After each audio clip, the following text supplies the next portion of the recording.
I'm going to try to record this as much as I can without my phone losing memory. I'm a multi-hyphenate creator, right? Like I am a writer, I'm a filmmaker, I'm an actor, I'm a director, I'm a producer, like you name it. I've done it all. And when I was in college, you are trained to know how to do all these things. Same theory, same practice as in theater. You learn all these different roles and you have a little bit of knowledge, like you get introduced to what these roles are so that you can be a great director, so that you can be a good actor. Same in creative production, like media production. You understand the role and you practice the role of being post-production editor. You practice the role of doing pre-production, being a coordinator. Like you understand all these roles exist so that you can be a good director, that you can be a good on-camera host, or that you can be a good pre-production coordinator, manager, whatever. I am now editing. I have my own business now. I'm very proud of it, my small media company, and I'm still trying to figure out what the hell I'm doing with it, but proud that I've done it. I now have learned, and I've been battling with this thought for the past couple of months, that the creative process is not meant to be done alone. The creative process is not meant to be done alone. And I say that, and I'll also add, when you do a creative process alone, it is for the purpose of filling your own cup. So, for example, let's say you want to paint a portrait or just paint because you feel like it. You're doing it because you want to and because your inner source is like, you know what, I feel like painting. Or if you want to write a scene, you want to do it because your inner source is giving you this idea for a scene. Or like me, like sometimes I just like to film short films and I do it, like I do it improvisationally because it fills my cup, right?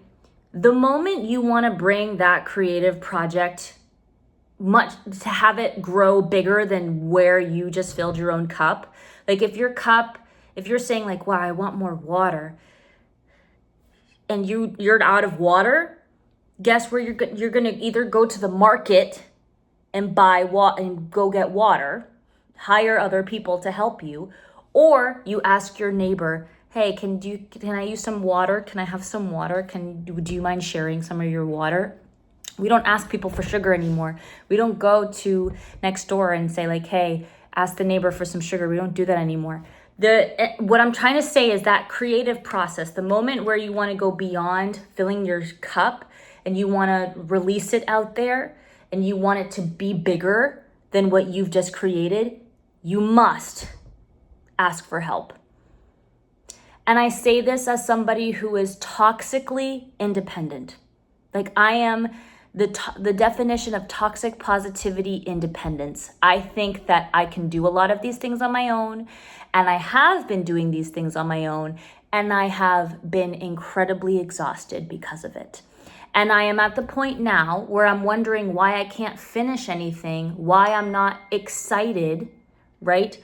Why I'm not excited to do these projects where I used to be at a point in my life where I did like to do these projects, and now I don't want to do them. Well, the other day I had this realization that my body is fighting against doing these projects because I have too many projects of which I am doing by myself. I'm doing a lot by myself.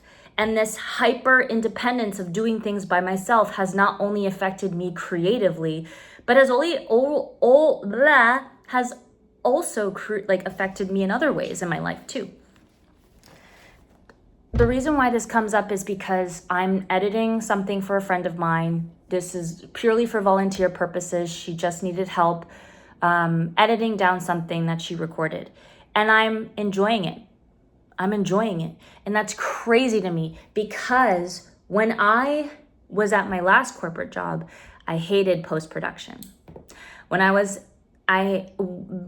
doing short films, like earlier in the year, I was hating post-production. And the hate became more real when I was at that last corporate job. And I was like, I need to reevaluate my life, because if I'm at a point in my life where I hate media production, I need to seriously stop what I'm doing and ask myself why. And I've said this before, maybe to friends and to other places in my journal, not outwardly. I see this in job postings in a corporate sense, and I see it in other places, mainly in corporate jobs, where one person is assigned a multimedia blank, multimedia producer, multimedia journalist, multimedia specialist, multimedia whatever, and it's just one person. Multimedia, media, according to City Island, is things that we see, read, or hear. Multi is the multiple mediums. When you are assigning one person to be a multimedia whatever, I'm assuming you're expecting them to do all three of these things. But did you know that in every video production, there is the pre-production coordinator, the person who comes up with coordinates all the logistics in order for the shoot to even happen. There's the person who films the stuff. And even on set, we also have on-camera talent. We also have somebody focusing on audio. And also sometimes, if we're lucky, we have somebody focused on lighting and continuity. And then once that's done, I'll add costumes and set if we're really going there. And then once that happens, we're already on 7, 8. You have post-production. So somebody has to do the editing. But that also includes color correction, audio, credits, effects. Depending on the extent of the project, there are a bunch of roles. And even the most simplest thing, you still have to include the 3 main roles of coordinating the logistics, filming the thing, and editing it. So I am saying this because I had this realization that I love editing, that I actually do love editing. And the reason why I love editing right now is because it's the only job that I'm doing right now. I did not have to record this. I did not have to coordinate it. I didn't have to do anything other than edit it. Which makes me think, I don't hate media production. I just hate being the only person doing all these things. So my then advice for myself and for the whole entire ether of creatives out there, creativity is a collaborative sport. And I will be straight up, any corporate job that is asking for you to be the only person doing all this media production stuff, consider yourself being underpaid, because that's a hard job. And if you can do it, fine. You probably don't have any kids, but creativity is a collaborative sport. Why? Not only will you have great and beautiful perspectives when you have other people with you, because different perspectives solve problems, it also just makes things more fun. It allows you to just focus on your one role and not have to split your brain into 4, 5, 6 other ways. You can then just be this one role and talk to the other person who is also that one role. I say this more for myself or for anyone else who is that toxic independent like me. It's 2025. The world is at a weird ass place. I think if we're creating something, we should totally ask for help. And I understand that people have bills to pay. I think instead of making stuff for profit, I think we should just make stuff for fun, for the pure enjoyment of making something together, collaborating with each other, and being able to watch it together and enjoy it and celebrate because we did that. We made something. I am now at a verge where I want to completely remove any sort of thoughts I have about making something super perfect. If it's just me doing it, it's gonna look like this. It's gonna look unedited. It's gonna be a whole monologue, no captions, and I'm appreciative if you listen to the whole thing. But if it's overproduced, if it's produced with graphics and text overlays and music, if I want those things, I have to ask for help. I have to ask for help, and I think you should too. Hey, if you want to collaborate, I've done some stuff. And a lot of the stuff I made a deal with the universe because my external drive was compromised, and I told the universe out loud, I said, I will start releasing stuff because I almost lost all my stuff. So I have to release stuff. But I think this is such an important time where we have to tell stories collaboratively, because a lot of the traditional structures of how stories are being made and produced and published are starting to be dismantled. The Corporation for Public Broadcasting is a huge example of that. And as sad as that is, it leaves open an opportunity for us creatives to make our own stuff that we feel is important in this world. And I feel like the only way we can do that is through collaboration and community and just talking to each other, learning how to collaborate, learning to respect each other's strengths and not overpower, not to do projects out of ego, but more for enjoyment and more for learning. So I don't know where this is going to lead. I've been thinking about this all day, and I don't want to be perfect anymore. And for these videos, it's a waste of my time now trying to do these things by myself. So you're just going to get this from my iPhone. So all of this is to say that creativity is a collaborative sport. If I want to do something, I need to ask for help.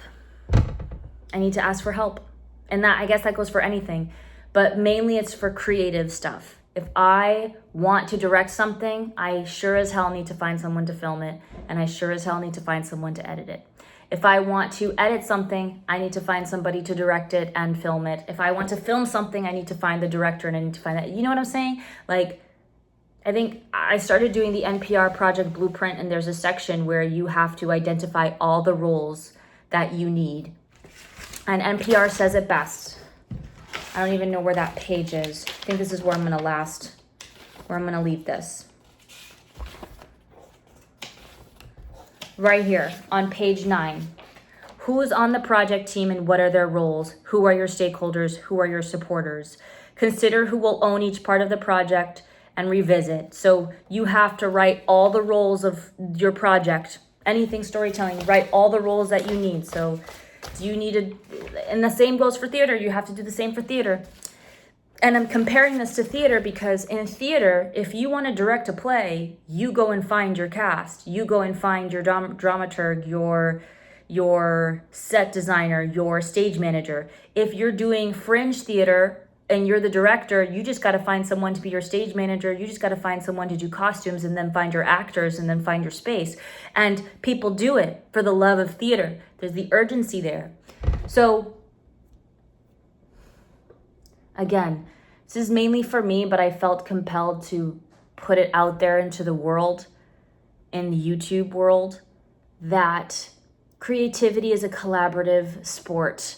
The moment we feel that we can do it by ourselves, we've lost. Different perspective solves problems, and the more help that we get, once we define the help that we need, the project that you want to do actually becomes really seamless, will create strong bonds, and you get to celebrate your accomplishments together. Ain't that cool? So I also talked smack about corporate jobs, but it's true. Once you see a multimedia anything position, just know that you should ask them what resources do they have, how are they going to support you, and it's not just them buying your equipment. How are they going to support you? Are you going to have help filming stuff? Are you going to have help editing stuff, or are you doing all of this alone? And if you're doing all of this alone, what is usually their turnaround? Ask those things. And that That's it. That's it. Ask for help. I don't think we should be ashamed of it anymore. Because now more than ever, we need to find our tribe and find our community. And we deserve community and we deserve art. We deserve collaborative art because we're humans. And to not create is a disservice to our creator.